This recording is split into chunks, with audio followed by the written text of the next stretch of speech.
Sa kuha ng CCTV na ito pasado 1:00 ng madaling araw noong Sabado, March 15, makikitang mabilis na pagpapatakbo ng sasakyang ito habang binabaybay nito ang flyover sa kahabaan ng BGH compound sa Baguio City.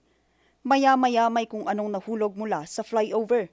Pero nang siyasatin, windshield at isang lalaki pala ang nahulog. Ayon sa Baguio City Police Office, nangyari ito nang bumangga ang van sa barrier ng flyover. Nahulog na sa may garden sa baba ng flyover.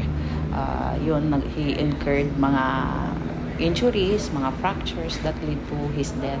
Dead on the spot ang 33 anyos na lalaking tumilapon habang nagtuloy-tuloy ang takbo ng van hanggang sa inabandona na ito ng 36 anyos na lalaking driver. The following morning, nung kinabukasan, kasi di ba nangyari yan nung madaling araw, so mga hapon ng Sabado, actually nag-voluntary surrender naman itong suspect kasama ng kanyang counsel. Sa inisyal na investigasyon ng mga pulis, galing umano sa inuman ng dalawa at pauwi na sana nang maganap ang insidente.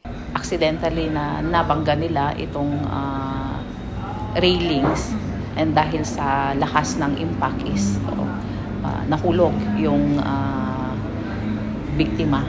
Iniimbestigahan pa ng mga pulis kung naka-seatbelt ang biktima nang maganap ang insidente, habang mahaharap naman ang driver sa kasong reckless imprudence resulting to homicide, pero hindi pa malinaw kung magsasampa ng kaso ang pamilya ng biktima laban sa suspect. Vanessa Bugtong, RNG News.